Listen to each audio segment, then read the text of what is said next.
Assalamualaikum. Good morning, 8th class. Today Tuesday 1st December 2020. आज का जो हमारा बेटा केमिस्ट्री का टॉपिक है वो केमिकल स्पीशीज़ है। केमिकल स्पीशीज़ को फर्दर दो टॉपिक्स में डिवाइड किया हुआ है, ion, molecular ion, free radical और टाइप्स ऑफ मॉलिक्यूल्स में। पहले हम इस टॉपिक को डिस्कस करते हैं, आयन, मॉलिक्यूलर आयन और फ्री रेडिकल आयन्स। फर्स्ट हम बुक से देख लेते हैं, पेज नंबर 14 है आपका, और ये केमिकल स्पीशीज़ में 3.1 है, उसमें ion, molecular ion and free radical. देखें बेटा, आयन इज एन एटम और group of atom having a charge on it. अगर किसी भी एटम पे, ग्रुप ऑफ एटम्स पे चार्ज होगा तो वो आयन होगा। सिंपल होगा तो वो एटम है, अगर उस पर कोई चार्ज आ जाएगा तो वो आयन होगा। चार्ज में भी पॉजिटिव और नेगेटिव, चार्ज पॉजिटिव भी हो सकता है, नेगेटिव भी हो सकता है। देखें, अगर चार्ज, अब आयन को फर्दर डिवाइड किया हुआ है दो टाइप्स में, एक है केटाइन और एक है इनाइन। देखें, अभी हमने जो फर्दर देखा है कि आयन को फर्दर डिवाइड किया हुआ है दो टाइप्स में, केटाइन और आयन। सपोज हाइड्रोजन एटम है, एक इलेक्ट्रॉन लूज करता है, तो ये जो इलेक्ट्रॉन लूज किया है ये बन गया है केटाइन। ऐसे एटम जिन पे पॉजिटिव, ऐसे आयन जिन पे पॉजिटिव चार्ज होगा उसको केटाइन बोलते हैं, और ऐसे आयन जिन पे नेगेटिव चार्ज होगा उसको किनाइन बोलते हैं, एनाइन बोलते हैं। जैसे हमारे पास फर्दर है क्लोरीन है हमारे पास, और उसने एक एटम हमारे इलेक्ट्रॉन रिसीव किया है, उसने एक एटम अपना मतलब, तो उसके बाद जो क्लोरीन पे आप हमारा चार्ज हो गया है, नेगेटिव हो गया है, तो इसको कहते हैं ये एनाइन है। तो same group of atom having positive charge, तो केटाइन। केटाइन कब बनते हैं? जब हाइड्रोजन, सोडियम, कैल्शियम, ये सारे जो एटम्स हैं एक इलेक्ट्रॉन लूज करते हैं। जब भी इलेक्ट्रॉन एक या दो या तीन कुछ इलेक्ट्रॉन लूज करेंगे तो उन पे पॉजिटिव चार्ज आएगा, उन पे पॉजिटिव चार्ज आएगा तो इनको केटाइन बोलेंगे। इसके बाद आता है एनाइन का। Atoms or group of atoms has a negative charge. जब भी उन पे नेगेटिव चार्ज होगा उनको हम एनाइन बोलेंगे। जैसे क्लोरीन है, इलेक्ट्रॉन उसने एब्जॉर्ब किया है या गेन किया है, गेन करने के बाद उस पर नेगेटिव चार्ज आया है तो इसको हम एनाइन बोलते हैं। ऑक्सीजन है, इसने दो इलेक्ट्रॉन गेन किए हैं, गेन करने के बाद उस पर नेगेटिव चार्ज आया तो इसको एनाइन बोलते हैं। इसके बाद डिफरेंस है एटम और आयन का। एटम जो होते हैं स्मॉलेस्ट पार्टिकल होता है, और जो अनाइन होता है ये smallest particle of ionic compound होता है।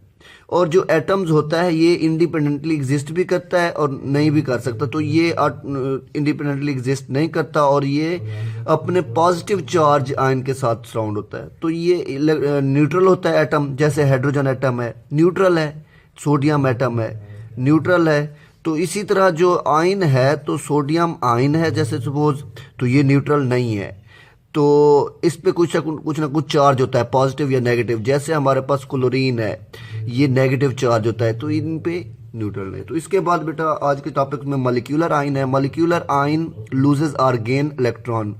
जब मॉलिक्यूल लूज करते हैं या गेन करते हैं इलेक्ट्रॉन को, उसको हम मॉलिक्यूलर आयन बोलते हैं। जैसे हमारे पास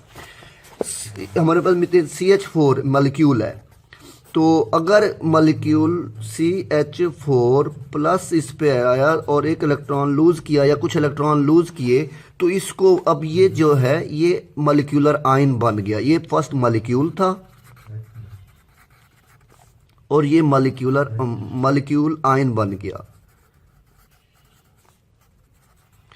इसके बाद है बेटा मॉलिक्यूलर आयन। जैसे हाइड्रोजन, नाइट्रोजन गैस है, तो नाइट्रोजन एक मॉलिक्यूल N2, तो जब इलेक्ट्रॉन दो या मतलब एक लूज करेगा तो N2 प्लस बन जाएगा, तो ये इलेक्ट्रॉन। तो ये चीज़ फर्स्ट एटम में हमने चेक किया, एटम होगा तो आयन।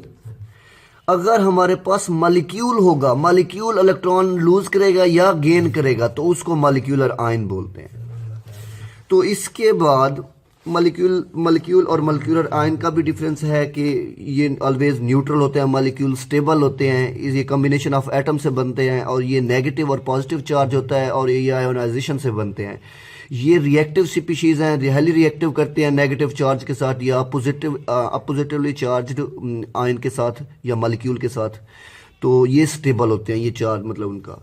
इसके बाद आता है फ्री रेडिकल्स का। फ्री रेडिकल्स इसी हमारे टॉपिक्स का एक लास्ट सब टॉपिक है फ्री रेडिकल।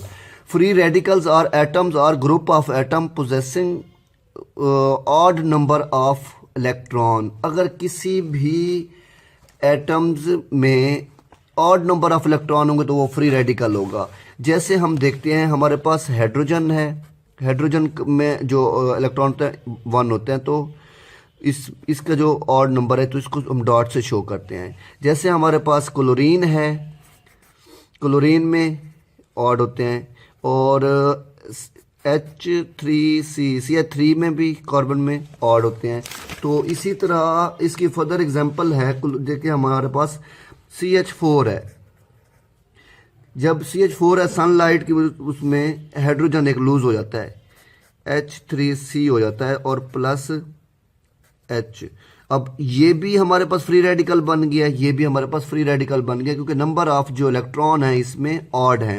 हाइड्रोजन में 1, कार्बन में हमारे पास 6 है, हाइड्रोजन में 3, 6 + 3 9, इसमें भी ऑड नंबर है और इसमें भी ऑड नंबर है। इसी तरह क्लोरीन गैस है, क्लोरीन गैस है तो इसके सनलाइट की एब्सेंस में प्रेजेंस में तो ये क्लोरीन रेडिकल बन जाता है। क्लोरीन के उसमें 17 होते हैं, ये भी ऑड है। तो इसी तरह फ्री रेडिकल्स को हो जाता है चैप्टर। नेक्स्ट वीडियो में हम टाइप्स ऑफ मॉलिक्यूल को डिस्कस करते हैं, जो कि पेज नंबर 16 पे है।